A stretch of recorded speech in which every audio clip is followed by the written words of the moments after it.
So Krishna said, I have to take an incarnation. I have to take an avatar, which will attract the minds of these munis, of these purified souls, of these great Paramahansas like Shukdev. So when he decided that, for that purpose, he took the avatar. It is written in the Srimad Bhagavatam, a very, very beautiful form of Krishna has been described, because Sukdev Maharaj was not ready to come down to this world or to see anything. He was totally sthit in his Atma. Nothing could attract him. So Vyasadeva and the other rishis, they consulted and they said, we have to bring him out of this state.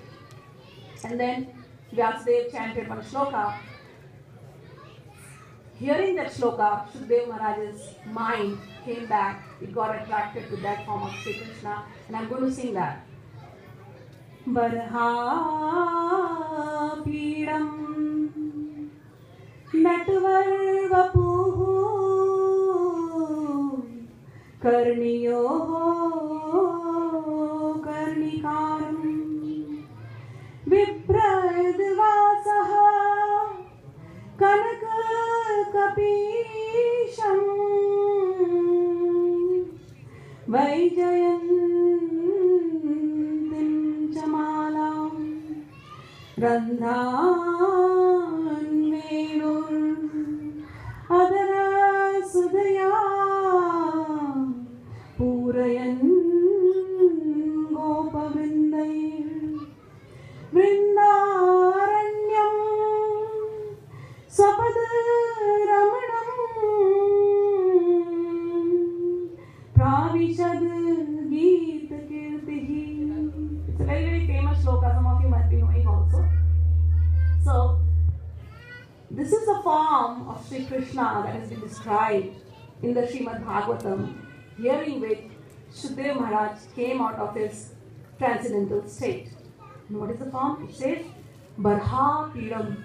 Oh, that beautiful form of Sri Krishna where he is wearing a crown.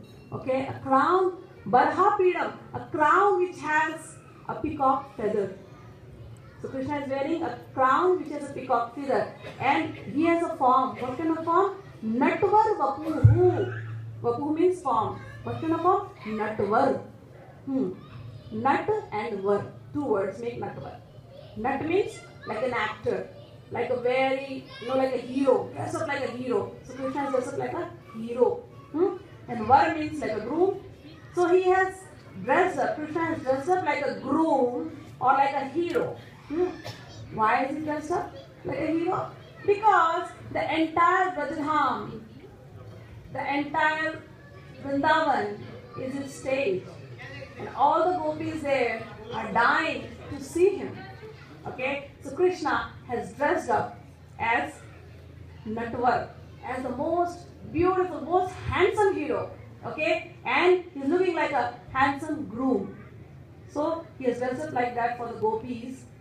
Another reason why he is dressed up is for Lord Shiva in this thing. It has been mentioned. How? Because Nata, the greatest of the Nata is Bhagwan Shiva, known as Nataraj. Okay, so the greatest of the Nata is Bhagwan Shiva, Nataraj. The greatest devotee of Lord Krishna is Bhagwan Shiva, Nataraj. How does he dress up himself? Nataraj is very beautiful. His dressing up is very beautiful. All the other actors will put a lot of makeup, beautiful colors, on their face. But our Nataraj, our greatest Vaishnava, does not put that. He just puts ashes on his body and dresses up himself. Okay.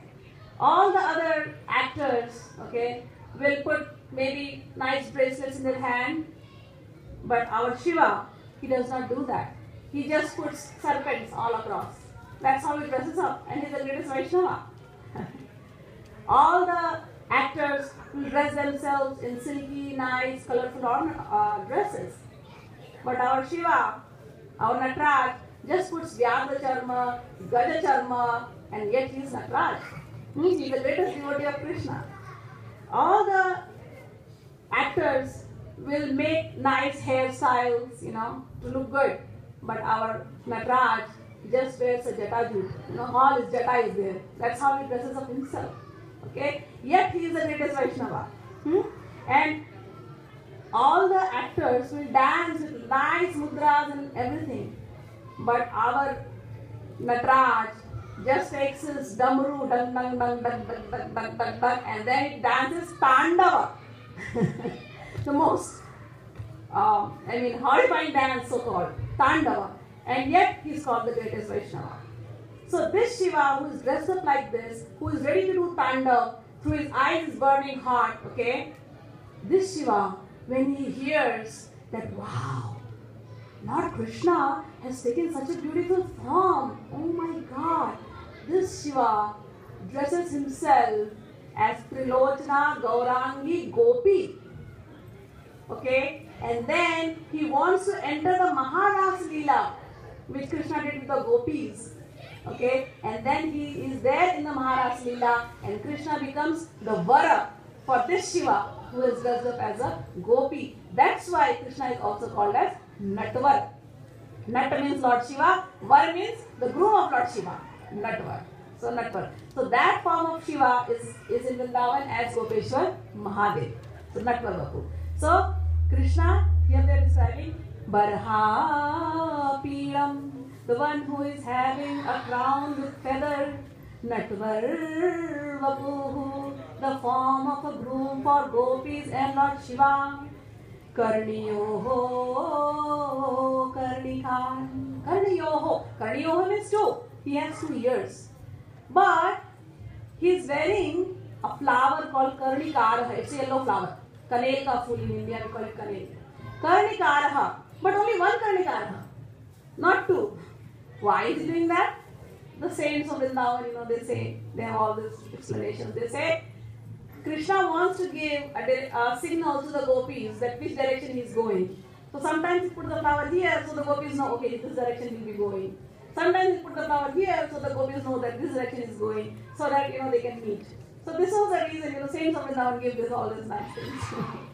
And then, what else Krishna is doing? So he's having beautiful ears. On that ears, he's having the yellow flower, Karnika flower, and then Vibradu Vasaha Kanaka Kapisham.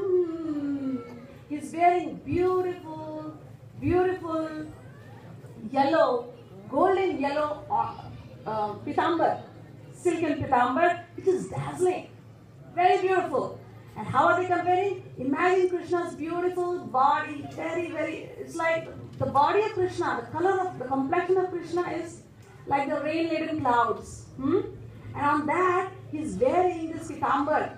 So, it is like in the rain-laden clouds, when the sun comes, and when you see the rays coming out of those rain-laden clouds, that is how Krishna is looking, very beautiful on his blue body, bluish complexion. He's wearing a silken golden dress. Vaijayantim Chamalam. And on that beautiful bluish complexion, he's wearing a mala of Vaijayanti flowers. So this was the form of Krishna by which he got attracted. Now the sound. And what is happening? Randhan Venur Adhara Sudaya Purayan Gopavrinde. Krishna is having a flute in his hand and he is blowing from his beautiful lips. He is blowing in the flute. Hearing the sound of the flute, all the cowherd boys, all the cows are getting attracted towards Krishna. And then what happens? They start chanting the glories of Krishna. And with all these things, dressed up so beautifully, handsome like a groom, with all the cowherd boys, all the cows, with flute in his hand, Krishna is entering Vrindavan. What kind of Vrindavan? He says, Swapada Ramanam. He is entering a Vrindavan which is Swapada Ramanam. Swapada Ramanam means Swapadat Vaikuntha api Ramanam. Sah Vrindavan. Means that Vrindavan which is even more Ramaniya, even more interesting, even more attractive than Vaikuntha itself. So Krishna is entering that Vrindavan which is more nicer even than the Vaikuntha. Why? Because they say in in Vaikuntha, Krishna never goes without his. Krishna never walks barefoot in Vaikuntha. So Vaikuntha does not have the fortune of seeing Krishna's bare feet. But in Vrindavan, Krishna goes barefoot with his cows and cowherd boys. So Vrindavan's soil is more fortunate because it is seeing the bare feet of Sri Krishna. That is why they say Vrindavan is even more Ramaniya, even more interesting, even more nicer than Vaikuntha itself. So Krishna with all this dress and all the cowherd boys and all the cows with the flute in his hand is entering Swapadramanam. Okay, Swapadramanam is entering into that Vrindavan with the chants and glories being glorified by all these cowherd boys and girls. That is a beautiful form of Sri Krishna. So seeing that form, all these Amlatma, Vrindatma, Paramahansas, Sukadeva Maharaj, their attention came down. When their attention came down, they could hear, they understood, okay? And then in their hearts, Krishna, by this incarnation, he made them understand the importance of Bhakti Yoga, which is the path for this Yuga, for this Kali Yuga. Okay? So Kunti Devi, I'll just conclude now. Kunti Devi says, God, one of the reasons you incarnated was to satisfy all the hankerings of all the devotees. Another reason was that so that you can give the path of Bhakti Yoga, okay, to all these Paramahansas, especially to Sukadeva Maharaj, so that from his mouth, when he speaks this path of Bhakti Yoga, which is the only path mentioned, okay, for Kali Yuga, will be spread throughout. So these are the two reasons which Kunti Maharani gave to Lord Sri Krishna about the reasons for his incarnation. Now, after all this, the question arises, what is, I'll just cover a little Bhakti Yoga. I'm not going to cover much.